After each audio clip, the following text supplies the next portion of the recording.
성경 아담과 하와 기록의 과학적인 원리 그 5번째 이야기입니다.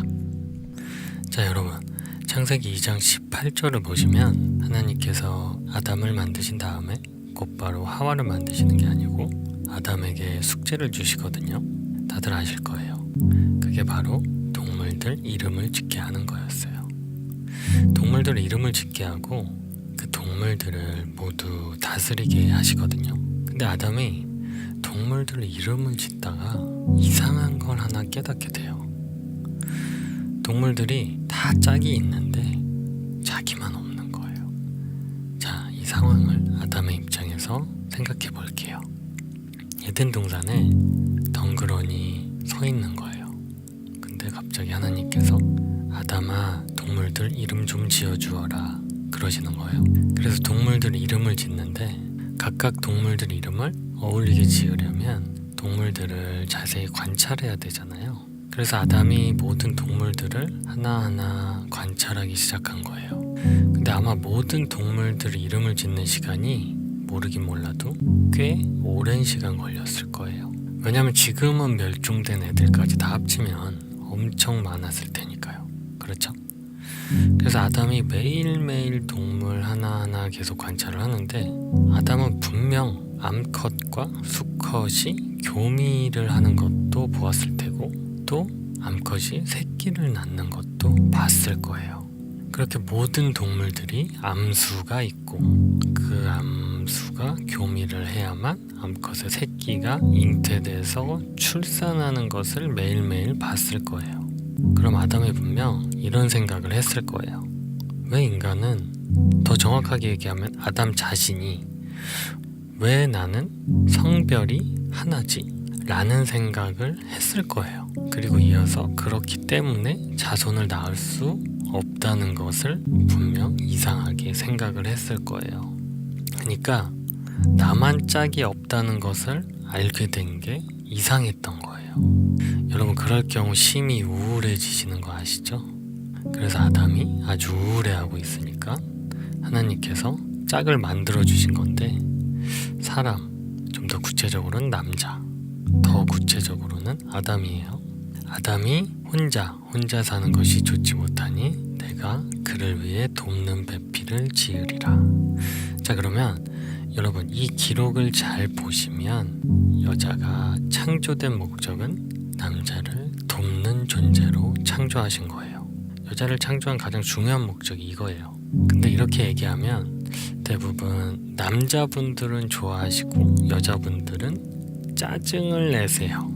그래서 여러분, 기독교 여성 해방론자분들이 제일 싫어하시는 성경 말씀 중에 하나가 바로 이거예요. 근데 여러분, 이 돕는 배필을 사람들이 정말 오해하고 있는 거예요. 자, 여러분 생각해 보세요. 똘똘한 사람이 띨띨한 사람을 돕습니까? 띨띨한 사람이 똘똘한 사람을 돕습니까? 여러분, 그 띨띨한 사람이 도와주면 일이 더 안 되잖아요. 그렇죠? 근데 일단 조금 우습게 표현하긴 했지만 정말 이 원리가 중요한 게, 여러분, 돕는다는 개념은 성숙한 사람이 미숙한 사람을 돕게 되어 있고 강한 사람이 약한 사람을 돕게 되어 있고 많이 가진 사람이 적게 가진 사람을 돕게 되어 있어요. 근데 근본적으로 창조자 하나님께서 인간을 도와주세요? 아니면 인간이 하나님을 도와드려요? 하나님, 요즘 힘드시죠? 저희들이 좀 도와드릴까요? 뭐 이럴까요? 이건 아니잖아요. 물이 항상 높은 곳에서 낮은 곳으로 흘러가듯이 높은 쪽에서 낮은 쪽으로 돕게 되어 있어요. 그래서 여러분, 돕는다는 개념은 바로 이런 거예요. 그리고 또 창조된 순서를 잘 생각해 봐도 하나님께서 6일 동안 창조하실 때 뒤로 갈수록 더 훌륭한 작품들이 계속 나오죠. 그래서 여러분, 모든 창조물들 중에 가장 놀라운 작품이 인간이에요. 근데 그 인간 중에서도 여자가 가장 마지막 작품이에요. 그래서 하나님의 그 위대한 창조 작업의 피날레가 여자의 창조예요. 우리가 돕는 배필에 대해서 추가적으로 여러 가지 생각해 볼 게 많은데요. 하나님께서 사람을 만드셨을 때 중요한 원리 같은 거 하나 두신 게 있는데, 사람이 다른 사람을 도울 때 삶의 보람과 의미를 느끼도록 만드셨다는 것입니다. 여러분, 되게 혼자 잘 먹고 잘 사는 사람들이 살 때는 괜찮은데 죽을 때는 그 인생의 의미가 허무합니다. 근데 어려운 형편에 있더라도 남을 많이 도우면서 살았던 사람은 그 삶 자체를 놓고 보면 굉장히 의미가 있고 보람이 있는 삶이거든요.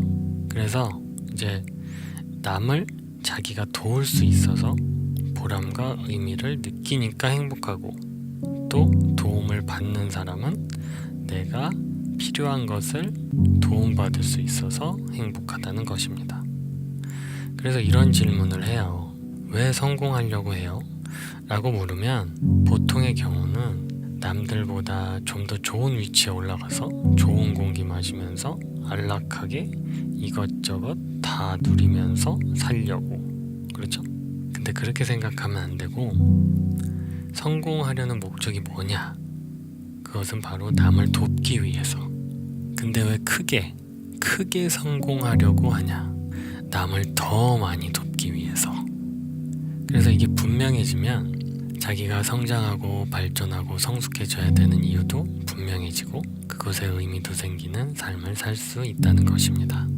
참, 그리고 이 배필, 여러분, 사람은 배필을 잘 만나야 됩니다. 잘못 만나면 평생 왼수입니다. 근데 이제 문제는 예수님께서 왼수를 사랑하라고 하셔서 하여튼 끝까지 살아야 합니다. 여성분들은 조금 귀찮긴 하지만 띨띨한 남자들을 끊임없이 잘 돌봐주면서 사셔야 합니다. 그래서 창조의 목적을 정확히 알고 있는 남성분들은 여성분들의 말을 잘 듣는 남자분들입니다. 여러분, 선생님들이 주로 학생을 도와주잖아요. 그래서 선생님들이 학생을 혼내지 학생이 선생님을 혼내진 않잖아요. 그렇죠? 그래서 여러분, 여자가 지혜로워질 수 있는 방법은 띨띨한 남자가 옆에 있어줘야 돼요. 그래야 그 띨띨한 남자를 돌보느냐고 지혜로워지는 거예요. 자, 그 다음 선악과에 대해서 하나님께서 먹지 말라, 먹으면 반드시 죽는다 라고 그러셨거든요. 하나님께서 그렇게 말씀을 하셨는데 하와는 또 헷갈려갖고 죽을까 하노라 그러거든요. 이게 무슨 얘기냐면 안 죽을 수도 있다 라고 생각한 거예요. 하와가 이렇게 하나님의 말씀을 약화시켰어요. 근데 뱀이 나타나서 뱀은 아예 또 거짓말을 하는데 결코 죽지 않는다 이렇게 얘기를 하는 거예요. 자, 여러분, 근데 제가 여기 그림 보시면 제가 뱀의 다리를 그려놨잖아요. 왜 다리를 그려놨을까요? 제가 이렇게 에덴 동산에서 뱀이 하와를 유혹하는 그런 그림들, 그런 거를 볼 때 항상 불만이었던 게, 유혹할 때는 아직 다리가 있을 때거든요. 근데 그 뒤에 뱀의 유혹에 못 이겨서 아담과 하와가 선악과를 먹고 그걸 하나님께서 알아차리시고 나서 그 뒤에 뱀한테 벌을 주시잖아요. 근데 뱀이 하와를 유혹하는 장면을 그린 모든 그림들이 보면 다 다리가 없는 상태로 뱀을 그려놨어요. 그래서 나중에 뜻이 있는 분이 있으시면 다리가 있는 뱀으로 저 장면을 그려주시면 좋을 것 같습니다. 근데 더 자세히 성경 기록을 보면 사실 다리가 있었다는 기록은 없어요. 보시면 저주받아서 배로 다녀야 할 것이다 라고만 얘기하시거든요. 그렇게만 얘기하세요.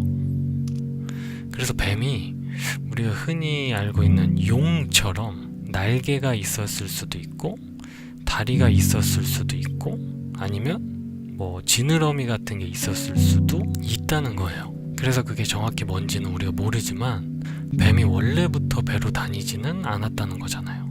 그럼 다른 무언가가 있긴 했겠죠. 아무튼 그래서 보면 서로 지금 죽는다는 얘기를 하고 있는 거예요. 뱀이랑 하와랑. 근데 도대체 뭐가 죽는 거죠? 이게 영혼이 죽는다는 거예요. 그러니까 뱀과 하와의 대화 주제가 영혼 이야기예요.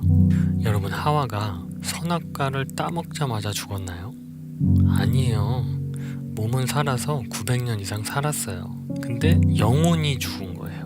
영혼이. 그러니까 하나님의 말씀을 지키고 있을 때는 영혼이 살아있다가 하나님의 말씀을 버리는 순간 영혼이 죽는 거예요. 하나님의 말씀이 우리의 영이시잖아요. 그걸 간직하고 담고 있으면 자신의 영이 살아있는 거예요. 근데 그 말씀이 자신 안에서 떠나면 자신의 영혼이 죽게 되어 있거든요. 그래서 우리가 서로 겉에서 봐서는 몰라요. 자, 그리고 여러분, 아담과 하와가 선악과를 먹은 이야기를 자세히 들여다보면 이상한 부분이 하나 있어요. 자, 먼저 창세기 3장 7절을 보시겠습니다. 보시면 아담과 하와가 선악과를 따먹고 자기들이 벗은 줄 알고 무화과 나뭇잎을 엮어 치마를 하였더라 라고 기록되어 있어요. 선악과를 먹고 부끄러워진 거예요. 그래서 자신들이 직접 나뭇잎을 엮어 급하게 만들어서 옷을 만들어 입은 거죠. 근데 뒤에 보면 조금 이상한 내용이 나와요. 창세기 3장 21절입니다. 여호와 하나님이 아담과 그 아내를 위하여 가죽옷을 지어 입히시니라. 갑자기 하나님께서 나타나셔서 그들이 입은 옷이 마음에 안 드셨는지 옷을 가죽옷으로 굳이 바꿔주시거든요. 왜 그러셨을까요? 나뭇잎으로 만든 옷이 내구성이 떨어질까봐 가죽옷으로 바꿔주신 걸까요? 자, 여러분, 여기에는 아주 중요한 뜻이 담겨져 있습니다. 아담과 하와가 본인들이 직접 무화과 나뭇잎을 엮어 치마를 해서 입은 것은 무슨 뜻이냐면 그들이 자신들의 죄를 스스로 해결하려고 한 거예요. 자, 이렇게 생각하시면 쉬워요. 제가 아직 미혼이지만 아들과 딸이 있다고 가정해 볼게요. 제가 집에서 외출을 한 사이에 이 두 녀석이 장난치다가 제가 엄청 중요하게 여기는 물건을 망가뜨린 거예요. 그럼 이 녀석들이 누구한테 잘못한 거예요? 저한테 잘못한 거죠. 근데 이 녀석들이 막 겁이 나갖고 안절부절 못하고 있는 거예요. 근데 갑자기 누나가 남동생에게 걱정하지 마, 내가 너희 죄를 용서해 줄게. 그랬더니 동생이 갑자기 표정이 밝아지면서 누나 고마워, 나도 누나의 죄를 용서해 줄게. 그렇게 자기들끼리 자신들의 죄를 지들끼리 해결하고 끝낸 거예요. 그날 저녁 제가 집에 들어와서 이거 누가 망가뜨렸어? 그랬더니 그 녀석들이 쌩글쌩글 웃으면서 아, 왜 그러세요? 저희들끼리 다 해결했는데요. 그러는 거예요. 대략 이런 상황과 비슷하다고 볼 수 있어요. 굳이 하나님께서 나타나셔서 가죽옷으로 바꿔준 것은 너희들 방법으로는 해결이 안 된다는 말씀을 하신 거예요. 내 방법으로 해야 너희들의 죄가 해결되는 거다. 어떤 동물이 대신 죽은 대가로 너희들의 죄가 덮어질 거다. 이런 거예요. 여러분, 가죽옷을 얻으려면 어느 동물이 대신 죽어야 되잖아요. 근데 성경을 쭉 볼 때 아마도 양일 가능성이 높아요. 너희들을 대신해서 누군가가 피를 흘리고 죽어야만 너희들의 죄가 해결될 거다라는 뜻이거든요. 근데 여러분, 이렇게 말하니까 뭔가 생각나시는 게 있으시죠? 예수님이요. 그렇죠? 예수 그리스도가 이 땅에 오셔서 십자가에서 피를 흘리고 죽은 그 결과로 너희들의 죄가 해결될 거다 라는 것을 미리 예언하신 것일 수도 있다는 거예요. 그쵸? 굉장히 닮아있죠?